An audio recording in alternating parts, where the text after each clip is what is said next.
तर जालन्यामधील अंतरवाली सराटीच्या शिवारावरती म्हणजेच वडगोद्री इथे पोलिसांचा मोठा बंदोबस्त तैनात करण्यात आलेला आहे। कोणताही कायदा सुव्यवस्थेचा प्रश्न निर्माण होऊ नये याची खबरदारी पोलिसांकडून घेतली जाते। दरम्यान याचा आढावा घेतलेला आहे आमचे प्रतिनिधी मोहसिन शेख यांनी।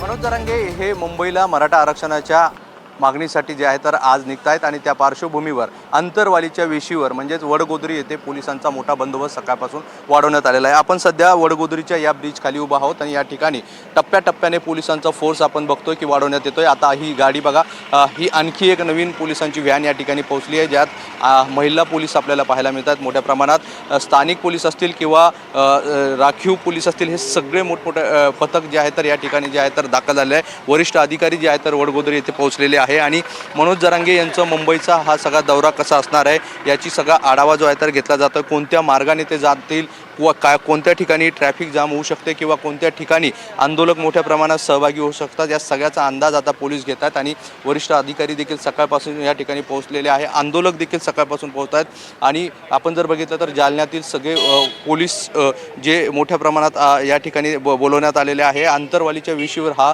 सगळा पोलीस फोर्स आता जो आहे तर सकाळपासून वाढवण्यात आलेला आहे। वरिष्ठ पोलीस अधिकारी देखील या ठिकाणी पोहोचलेले आहे आणि स्थानिक पोलिसांकडून सगळा आढावा घेतला जातोय।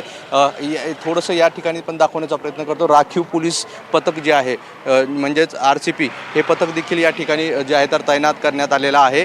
ह्याच वडगोद्रीच्या दुसऱ्या बाजूने आपण बघितलं तर काही गेल्या वेळेसच्या आंदोलनात मोठा राडा झाला होता। OBC विरुद्ध मराठा असा संघर्ष याच ब्रिज खाली पाहायला मिळाला होता आणि त्यामुळे आजच्या या आंदोलनाच्या पार्श्वभूमीवर असा कोणताही कायदा सुव्यवस्थेचा प्रश्न निर्माण होऊ नये याची खबरदारी जी आहे तर पोलिसांकडून घेतली जाते। त्यामुळे वडगोद्री येथे सकाळपासून पोलिसांचा फोर्स जो आहे तो वाढवण्यात आलेला आहे। जी माहिती सूत्रांकडून मिळते त्यानुसार जे आहे तर जालन्यातून हा सगळा जो आंदोलन पुढे जाणार आहे त्यात कुठेही अडथळे येऊ नये याची खबरदारी पोलीस घेताना पाहायला मिळतात। मोहसिन शेख, NDTV, जालना।